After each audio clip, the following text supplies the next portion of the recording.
Maman a envoyé un texto 3 jours avant son anniversaire, ne viens pas. Ta présence fait littéralement baisser la valeur de notre propriété. Les voisins parlent. J'ai répondu, compris. Profite bien de ta journée. Ce qu'elle ne savait pas, j'avais acheté toutes les maisons de leur rue par l'intermédiaire de ma société immobilière, pour une valeur de 47 millions de dollars. Le jour de son anniversaire, mon avocate a frappé à leur porte avec les nouvelles conditions du bail. Leur maison possédée était en fait ma propriété locative désormais. Maman a appelé en pleurant, « Tu ne peux pas faire ça. » J'ai dit, « Lis la page 3. Vous avez 60 jours. » Le texto est arrivé à 11h23 du matin, un mercredi, alors que j'examinais des contrats d'acquisition dans mon bureau du centre-ville. Le nom de ma mère est apparu sur l'écran, et j'ai ouvert le message avec le sentiment habituel d'effroi qui accompagnait nos communications. Amanda, je dois être franche avec toi. S'il te plaît, ne viens pas à la célébration de mon anniversaire ce samedi. Ta présence fait littéralement baisser la valeur de notre propriété. Les voisins ont parlé, et franchement, te voir arriver dans cette vieille voiture en portant ses vêtements. Cela donne une mauvaise image de toute la rue. Tu comprends, n'est-ce pas? C'est un quartier prestigieux. Nous avons des standards à maintenir. J'ai lu le message 3 fois, me sentant à chaque fois moins surprise et plus résignée. C'était ma mère, telle qu'elle avait toujours été. L'image comptait plus que la famille. La valeur des propriétés comptait plus que les relations. J'ai tapé 2 courtes phrases en réponse. Compris. Profite bien de ta journée. Sa réponse a été immédiate. Merci d'être mature à ce sujet. Nous ferons quelque chose de petit ensemble une autre fois. Juste nous. Juste nous. Là où les voisins ne pourraient pas voir sa déception de fille. J'ai posé mon téléphone et je suis retourné aux contrats étalés sur mon bureau. Plus précisément, les documents d'acquisition finaux pour le 847 Willowbrook Lane, la maison de mes parents. Ils ne savaient pas que je l'avais achetée. Ils pensaient qu'ils la possédaient encore, tout comme ils le pensaient depuis les 3 derniers mois, depuis la clôture de la vente. La paperasse avait été complexe, acheminée par plusieurs sociétés holdings, mais c'était le but. Mes parents vivaient dans leur maison sans la moindre idée que leur fille était maintenant leur propriétaire. Et depuis ce matin, je possédais chaque propriété de leur rue. 12 maisons, 47 millions de dollars d'acquisition au total. Tout le quartier prestigieux dont ils étaient si fiers m'appartenait. J'ai appelé mon avocate, Patricia Winters, qui s'occupait de ces acquisitions depuis 18 mois. Patricia, c'est Amanda. La dernière propriété a été clôturée ce matin, n'est-ce pas? Oui. Le 847 Willowbrook Lane est officiellement à toi depuis 9h du matin. Cela complète toute la rue. Parfait. J'ai besoin que tu prépares des contrats de location pour les 12 propriétés. Conditions standards, mais inclut la clause dont nous avons discuté, celle sur les normes de la propriété et le prestige du quartier. Tu es sûr de ça? Tes parents vont être choqués. J'en suis sûr. Livre les documents au 847 Willowbrook Lane samedi matin vers 11h. C'est l'anniversaire de ma mère. Amanda, ils auront leur célébration. Celle à laquelle je ne suis pas invité parce que ma présence fait baisser la valeur des propriétés.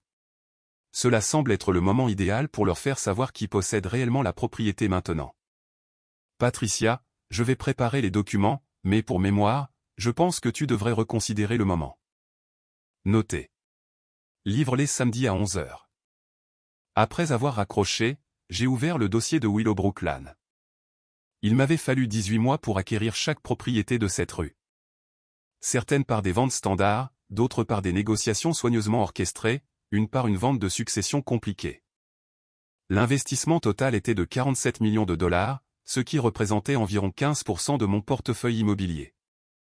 Les gens pensaient que j'étais folle de dépenser autant pour posséder une seule rue de banlieue. Ils ne comprenaient pas qu'il ne s'agissait jamais du retour sur investissement.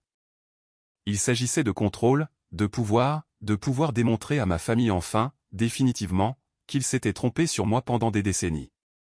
Mon nom est Amanda Preston et j'ai 34 ans. Je possède Preston Property Holdings, une société d'investissement immobilier qui gère 320 millions de dollars de propriétés résidentielles et commerciales dans 3 États. Ma valeur nette personnelle est d'environ 180 millions de dollars. Ma famille pense que je suis une gestionnaire immobilière qui a du mal à joindre les deux bouts.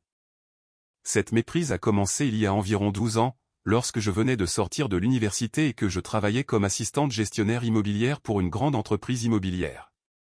Ma mère m'a présenté à une fête comme Amanda qui gère des appartements. Elle l'a dit avec cette inflexion particulière, celle qui signifiait « N'est-ce pas triste qu'elle n'ait pas pu faire mieux ?» J'ai essayé de la corriger, d'expliquer que j'apprenais le métier, que j'avais l'ambition de créer ma propre entreprise. Elle m'a tapoté la main et a dit « C'est bien, ma chérie. » Puis elle est passée à autre chose pour se vanter de ma sœur aînée, Lorraine, qui venait de devenir associée dans son cabinet d'avocat. Alors, j'ai arrêté de la corriger. J'ai arrêté d'essayer d'expliquer. J'ai juste travaillé. J'ai économisé chaque centime, vécu dans un studio, conduit une Honda de 15 ans et appris tout ce que je pouvais sur l'investissement immobilier. En 3 ans, j'avais acheté ma première propriété, un petit duplex, puis une autre, puis un immeuble de 4 logements. J'ai grandi délibérément, stratégiquement, en construisant un portefeuille qui générait des flux de trésorerie constants. Je vivais frugalement pendant que mes propriétés prenaient de la valeur. J'ai réinvesti chaque profit. À 30 ans, je possédais 40 propriétés d'une valeur de 80 millions de dollars. Ma mère pensait toujours que je faisais ce truc de gestion d'appartement. À 32 ans, j'avais dépassé les 200 millions de dollars en valeur immobilière. Ma mère disait à ses amis que j'étais encore en train de chercher ma voie professionnelle.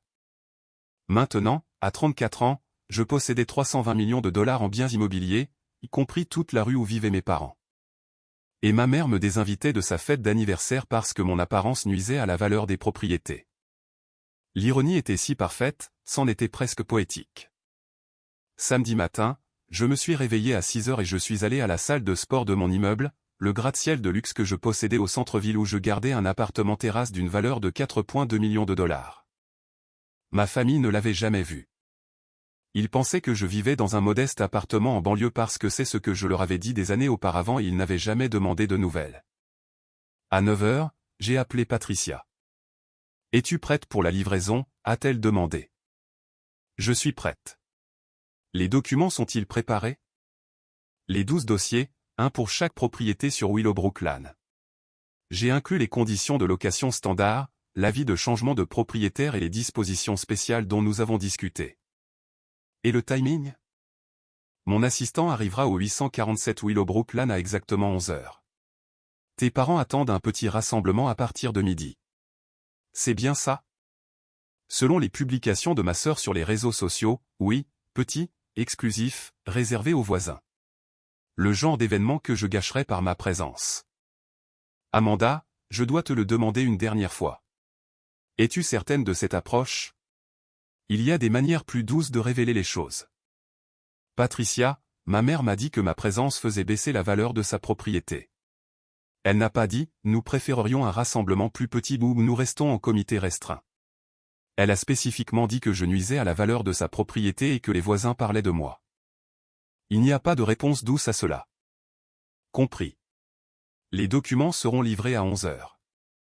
J'ai passé le reste de la matinée à travailler de chez moi, à examiner d'autres propriétés de mon portefeuille, mais je n'arrivais pas à me concentrer. Je n'arrêtais pas de vérifier mon téléphone, attendant. À 11h04, mon téléphone a sonné. Ma mère. Je l'ai laissé sonner 2 fois avant de répondre. « Bonjour, Amanda. » Sa voix était stridente de panique et de confusion. « Il y a une avocate à notre porte. Une femme avec des documents disant que nous ne possédons pas notre maison. Elle dit que nous sommes des locataires maintenant et que nous devons signer un contrat de location. C'est insensé.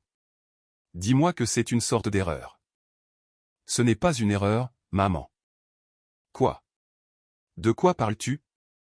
Vous ne possédez pas le 847 Willowbrook Lane. Moi si. Je l'ai acheté il y a 3 mois par l'intermédiaire d'une de mes sociétés holdings. Vous vivez dans ma propriété depuis juin. Le silence à l'autre bout du fil était si complet que j'ai cru que l'appel avait été coupé.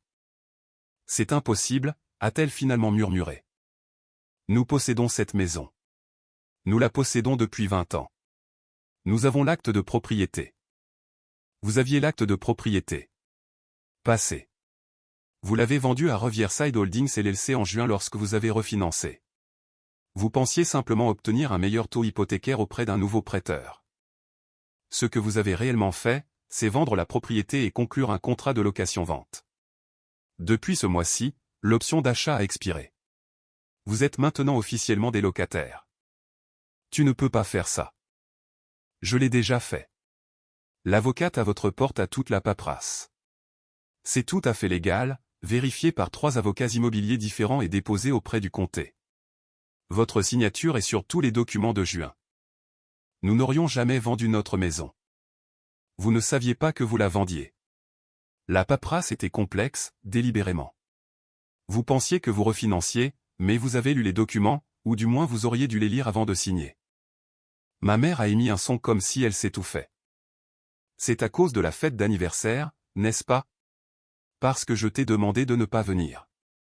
Lis les documents, maman. Tous. Il y a 12 dossiers.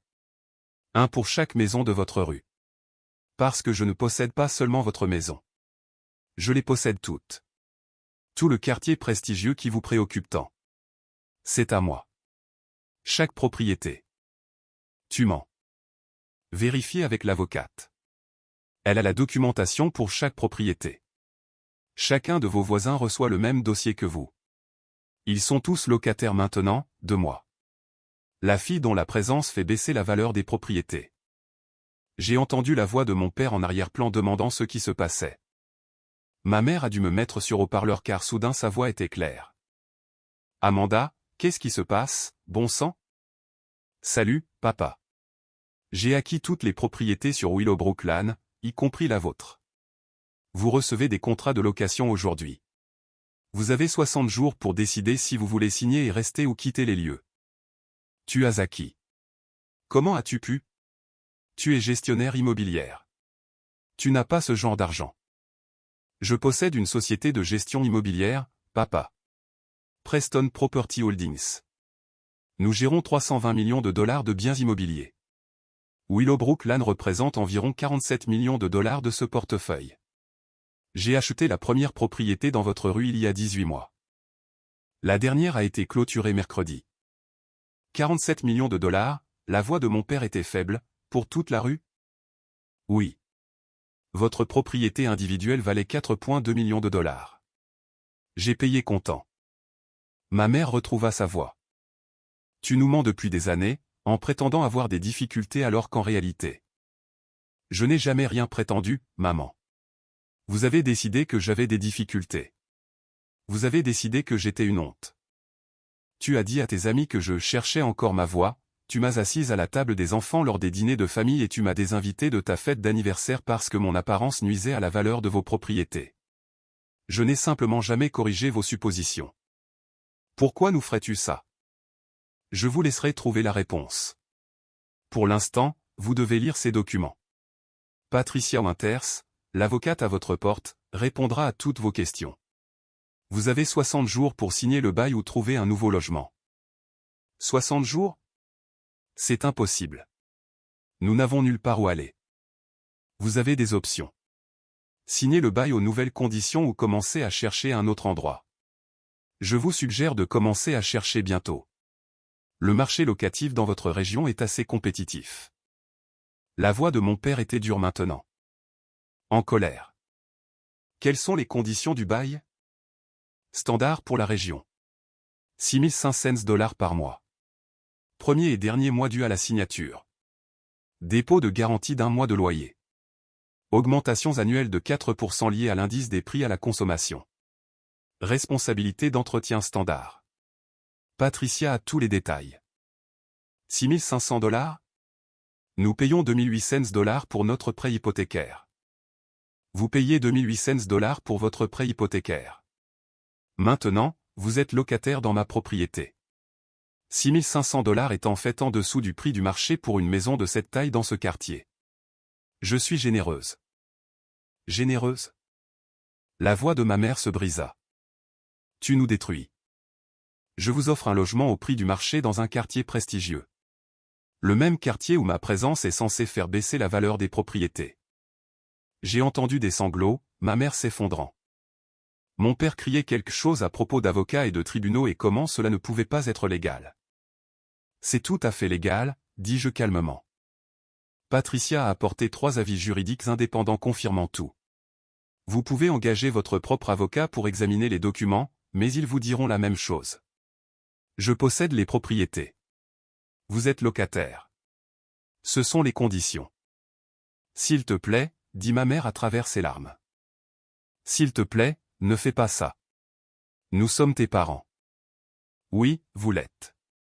Et il y a 3 jours, ma mère m'a dit de ne pas venir à sa fête d'anniversaire parce que ma présence fait baisser la valeur des propriétés. Dis-moi, maman, est-ce que ça fait mal de découvrir que la fille embarrassante que tu as exclue possède en fait toute la rue dont tu es si fier? Je ne voulais pas dire. Lis la page 3 du contrat de location, ai-je interrompu. Il y a une section sur les normes de la propriété et le prestige du quartier. J'ai pensé que tu apprécierais, étant donné l'importance que ces choses ont pour toi. J'ai raccroché avant qu'elle ne puisse répondre. Mon téléphone a immédiatement recommencé à sonner. Je l'ai mis en silencieux et me suis fait une tasse de café, puis je me suis assise sur le balcon de mon appartement terrasse en regardant la ville en contrebas. Au cours des 3 heures suivantes, j'ai reçu 47 appels et 183 textos. Ma mère, mon père, ma sœur Lorraine, divers oncles et tantes qui avaient d'une manière ou d'une autre appris la nouvelle. Tout le monde avait un avis sur ce que j'avais fait, la plupart négatifs. Le message de Lorraine était particulièrement acerbe. « Qu'est-ce que tu as fait à maman et papa, bon sang? Ils sont hystériques. L'anniversaire de maman est gâché. Comment peux-tu être si cruel ?» Je n'ai répondu à aucun d'entre eux. À 14h17, Patricia a appelé. J'ai livré les 12 dossiers, a-t-elle dit. Tes parents ont été les plus dramatiques, mais les autres voisins n'étaient pas ravis non plus. Plusieurs d'entre eux parlent d'engager des avocats. Ils sont libres d'engager qui ils veulent. Les acquisitions sont béton. Elles le sont. Mais Amanda, je dois te prévenir. Cela va causer des dommages familiaux importants. Tes parents sont dévastés. Ils n'ont pas eu de scrupule à me dévaster en disant que ma présence nuisait à la valeur de leur propriété. Ils s'en remettront. Et s'ils ne peuvent pas payer le nouveau loyer? Alors ils devront trouver un logement qu'ils peuvent se permettre. C'est ce qui arrive quand on devient locataire au lieu de propriétaire. Patricia est restée silencieuse un moment. Tu sais, dans toutes mes années de pratique du droit immobilier, je n'ai jamais vu quelqu'un acheter une rue entière juste pour prouver quelque chose à sa famille. Il ne s'agit pas de prouver quelque chose. Il s'agit de démontrer la réalité. Pendant 12 ans, ma famille m'a traité comme une honte. Comme la fille qui n'arrivait pas à mettre de l'ordre dans sa vie. Ils avaient pitié de moi au mieux, me rejetaient au pire. Et pendant tout ce temps, je construisais quelque chose d'extraordinaire. Je voulais qu'ils le voient vraiment, d'une manière qu'ils ne pourraient ni ignorer ni rejeter. Mission accomplie. Ils ne peuvent certainement pas ignorer ça. Après avoir raccroché avec Patricia, j'ai finalement regardé quelques-uns des messages. Mon père, nous devons parler en personne. C'est trop important pour des appels téléphoniques. Ma mère, s'il te plaît, Amanda, nous pouvons arranger ça. Viens dîner demain.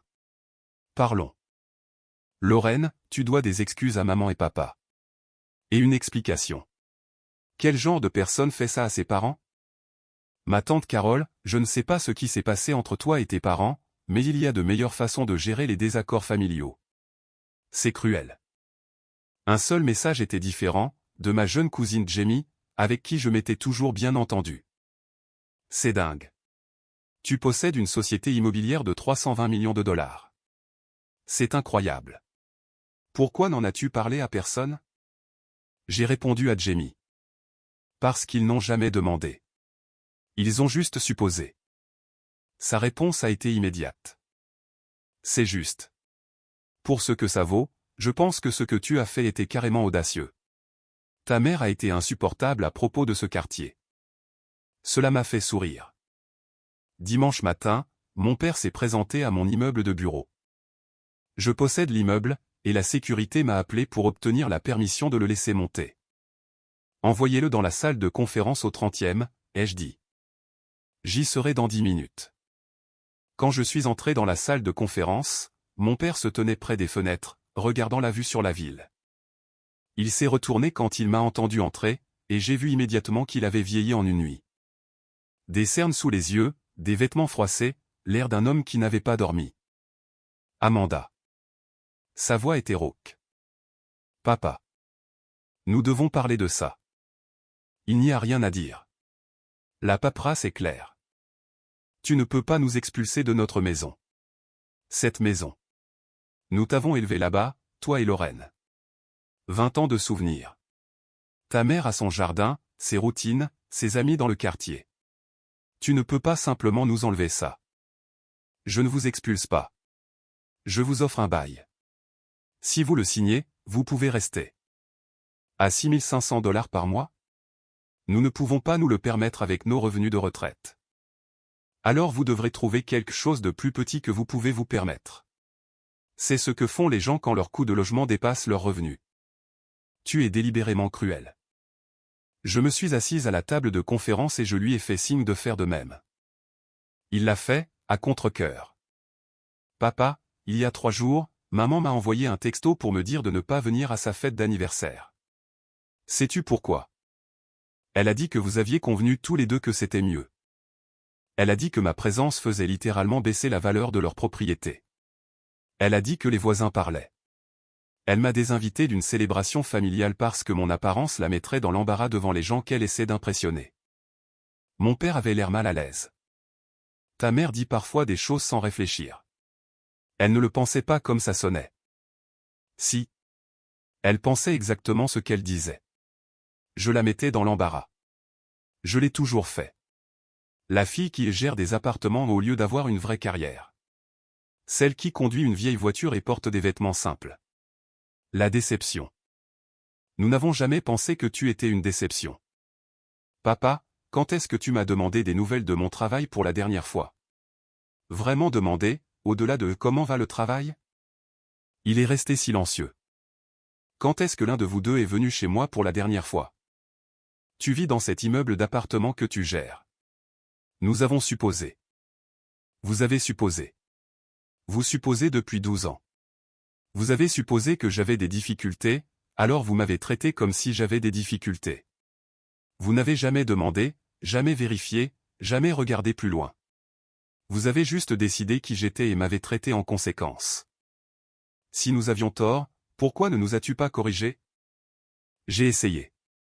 Il y a 12 ans, quand j'ai créé mon entreprise, j'ai essayé de vous le dire. Maman m'a interrompu pour se vanter de la carrière d'avocate de Lorraine. J'ai réessayé quand j'ai acheté ma première propriété commerciale. Papa, tu m'as dit de faire attention, comme si j'étais une enfant jouant avec de l'argent que je ne comprenais pas. Au bout d'un moment, j'ai arrêté d'essayer. C'était plus facile de vous laisser croire ce que vous vouliez que de défendre constamment mon succès auprès de personnes qui avaient déjà décidé que j'échouais. Nous n'avons pas décidé que tu échouais. Nous juste. Nous ne comprenions pas ce que tu faisais. Vous ne vous en souciez pas assez pour comprendre. Il y a une différence. J'ai sorti un dossier avec des états financiers, des portefeuilles immobiliers, des documents commerciaux. Je possède 47 propriétés commerciales et résidentielles.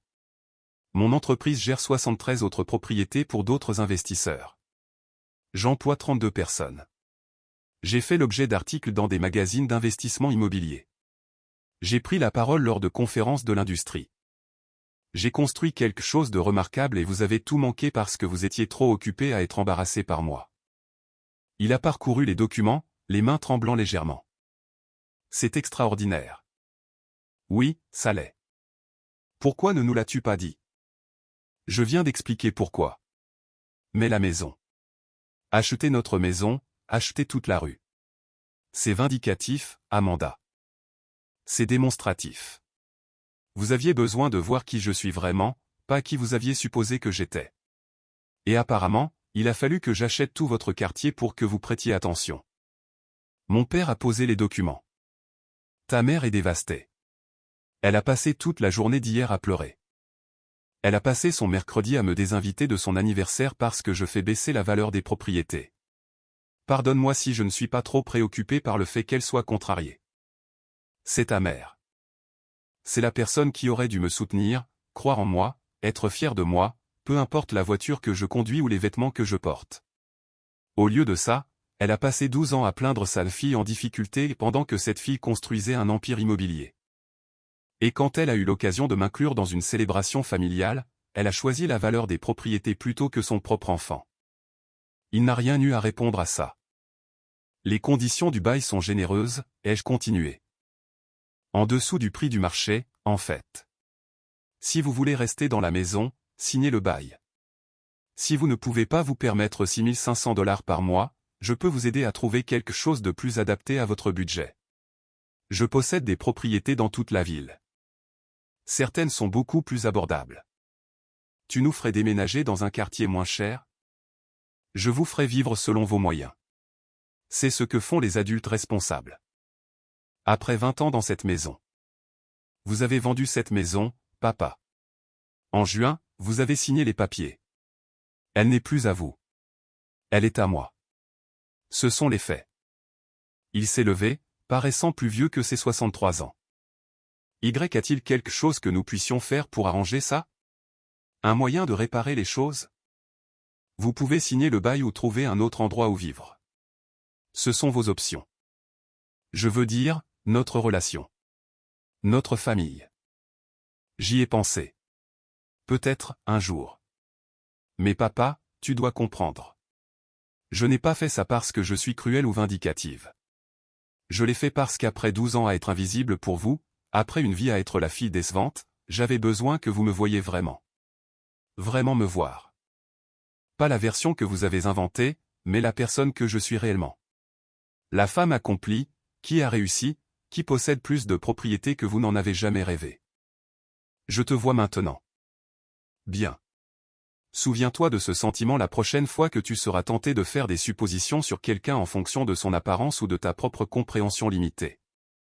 Il est parti sans un mot de plus. Au cours de la semaine suivante, le drame familial s'est intensifié. Ma mère appelait tous les jours, alternant entre les larmes et la colère. Lorraine envoyait des textos de plus en plus hostiles sur ma trahison.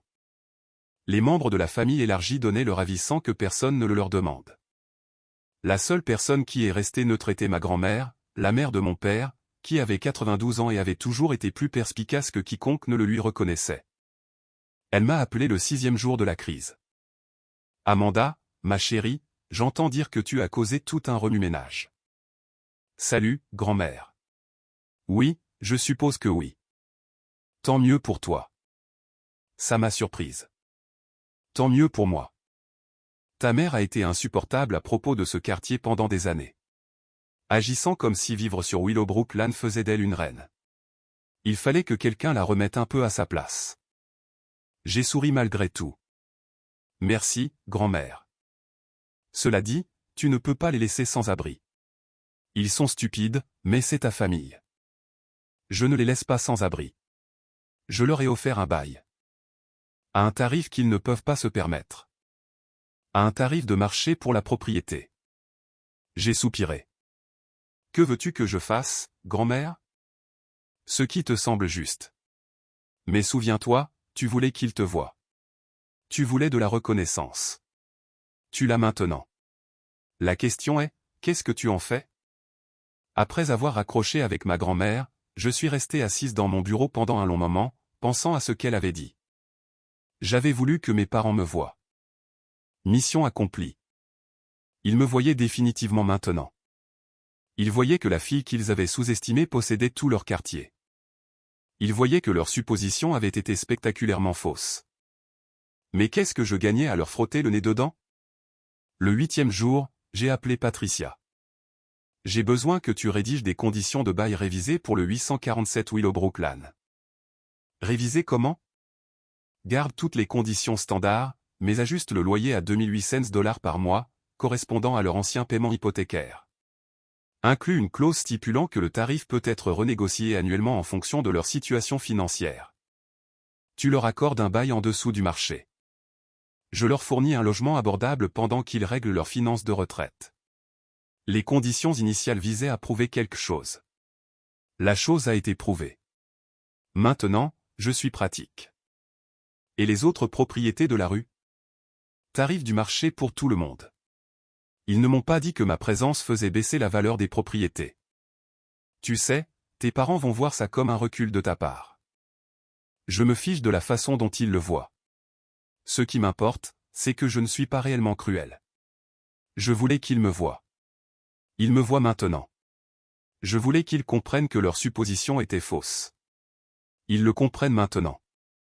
Les rendre sans abri n'ajoute rien d'autre qu'une souffrance inutile. Je vais rédiger les conditions révisées. Le 9e jour, j'ai appelé ma mère. Elle a répondu immédiatement. Amanda. Salut, maman. J'envoie des conditions de bail révisées. Le loyer est de 2800 $ par mois. Ce que vous payez pour votre prêt hypothécaire. Vous pouvez rester dans la maison. Silence. Maman?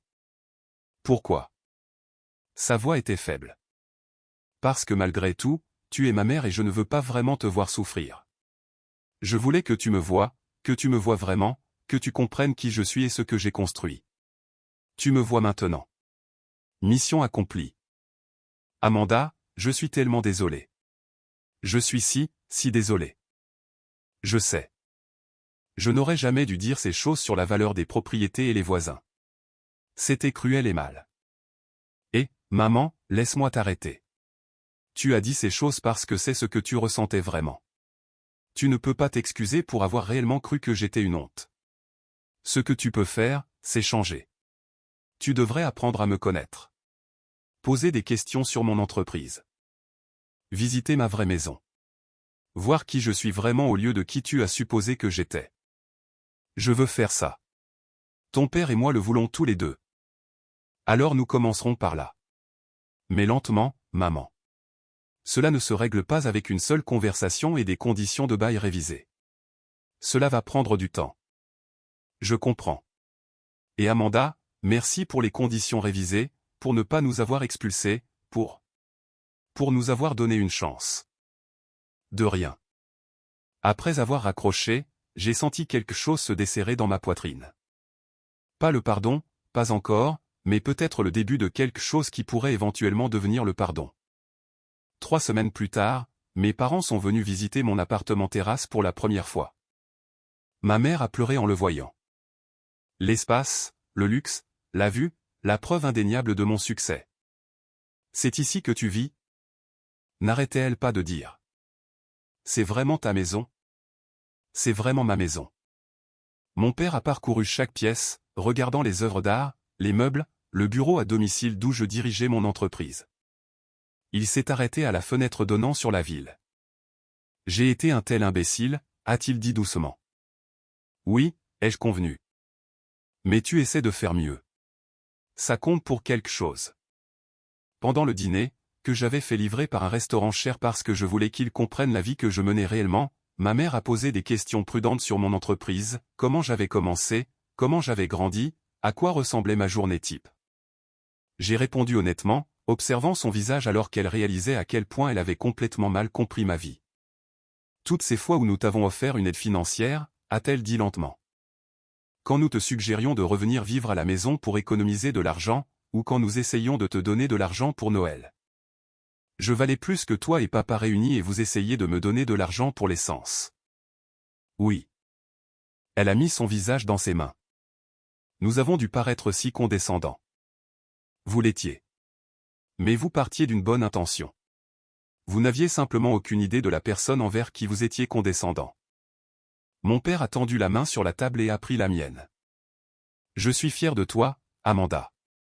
J'aurais dû le dire il y a 12 ans, ou il y a 5 ans, ou le mois dernier, mais je le dis maintenant. Je suis incroyablement fier de ce que tu as construit. Merci, papa. Ça signifie quelque chose. Pas assez, mais quelque chose. Ouais. Pas assez, mais quelque chose. 6 mois après l'incident de la fête d'anniversaire, ma mère m'a invité à un petit dîner chez eux. Ma maison, techniquement, bien que j'ai essayé de ne pas y penser de cette façon. Juste des amis proches, a-t-elle dit. Je veux qu'ils te rencontrent, la vraie toi. Je veux te présenter correctement. Pas comme ma fille qui gère des appartements, mais comme ma fille qui possède une société immobilière de 320 millions de dollars.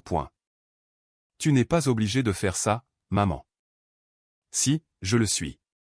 J'ai passé des années à être embarrassé par toi pour toutes les mauvaises raisons. Maintenant, je veux me vanter de toi pour toutes les bonnes. Lors du dîner, Elle m'a présenté à des voisins qui avaient chuchoté sur moi, à des amis qui l'avaient plainte d'avoir une fille en difficulté. Elle leur a parlé de mon entreprise, de mon succès, du fait que je possédais tout leur quartier. Et le meilleur dans tout ça, a-t-elle dit, sa voix portant à travers la table, elle avait toutes les raisons de nous expulser, de nous punir pour la façon dont nous l'avons traitée. Au lieu de ça, elle nous a donné des conditions abordables et une chance de reconstruire notre relation. C'est le genre de personne qu'est ma fille, brillante, pleine de succès, et plus généreuse que nous ne le méritions. C'était inconfortable et sincère et probablement embarrassant pour nous deux, mais c'était aussi honnête, ce qui était plus que ce que nous avions eu depuis des années. Plus tard, alors que je partais, ma mère m'a accompagné à ma voiture. Ma vraie voiture, une Range Rover, pas la vieille Honda que j'utilisais pour les événements familiaux. Merci d'être venu ce soir, a-t-elle dit. Merci de m'avoir invité. Pour de vrai cette fois. Amanda, je dois te demander quelque chose. Le texto que j'ai envoyé sur la valeur des propriétés et les voisins qui parlent. Est-ce que ça t'a vraiment blessé? J'ai pensé à mentir, à minimiser, mais nous essayons d'être honnêtes maintenant. Oui, maman. Ça m'a beaucoup blessé. Pas parce que je me souciais de ce que les voisins pensaient, mais parce que ma propre mère se souciait plus de ce qu'ils pensaient que d'inclure sa fille dans une célébration familiale. Je suis tellement désolé. Si je pouvais le retirer. Tu ne peux pas. Mais tu peux te souvenir de ce que ça fait d'avoir eu tort à mon sujet et peut-être appliquer cette leçon à d'autres personnes que tu es tenté de juger sur leur apparence. Elle m'a alors serré dans ses bras. Une vraie étreinte, pas le genre de façade qu'elle avait l'habitude de donner lors des réunions de famille. Je t'aime, a-t-elle dit. La vraie toi, celle que j'apprends enfin à connaître. Je t'aime aussi, maman. Ce n'était pas parfait. La relation était encore en reconstruction, encore fragile, encore alourdie par des années d'incompréhension et de blessures, mais elle était réelle d'une manière qu'elle ne l'avait jamais été auparavant. Parce que je les avais forcés à me voir. Pas en expliquant ou en me défendant ou en me prouvant par de petites choses qu'ils pouvaient ignorer, mais en achetant leur monde entier et en démontrant indéniablement que la fille qu'ils avaient écartée était en fait la personne la plus prospère de la famille. J'étais Amanda Preston. Je possédais 320 millions de dollars de biens immobiliers. J'avais acheté le quartier de mes parents pour prouver quelque chose. Et en prouvant cette chose, j'avais d'une certaine manière retrouvé le chemin vers quelque chose qui ressemblait à une véritable relation avec ma famille. Ce n'était pas le plan. Le plan avait été la démonstration, la révélation, un moment d'ironie parfaite où il réaliserait la vérité. Ce que je n'avais pas prévu, c'était ce qui venait après. Le travail lent, maladroit et douloureux de reconstruction de la confiance et du lien avec des personnes qui m'avaient fondamentalement mal comprise pendant des années. Mais peut-être que c'était ça, la véritable histoire de réussite, pas les 320 millions de dollars ou les propriétés prestigieuses ou le moment où ma mère a réalisé que je possédais son quartier. Peut-être que le véritable succès était de construire quelque chose de vrai avec ma famille après des années à avoir bâti mon empire en secret. J'avais passé 12 ans à être invisible pour eux tout en accumulant richesses et propriétés. J'avais acheté leur rue pour qu'ils me voient. Et ils m'ont finalement vu. Et en me voyant, nous avons trouvé une chance de nous connaître, de vraiment nous connaître pour la première fois. Ma mère a dit que ma présence faisait baisser la valeur des propriétés. Je lui ai montré que je possédais la propriété, mais plus que ça, je lui ai montré qui j'étais vraiment sous ses suppositions. Et cette révélation, aussi douloureuse soit-elle, est devenue le fondement de quelque chose de plus précieux que n'importe quel empire immobilier, l'honnêteté finale entre nous. Et la vérité que j'avais apprise valait chaque centime de ces 47 millions de dollars de propriété.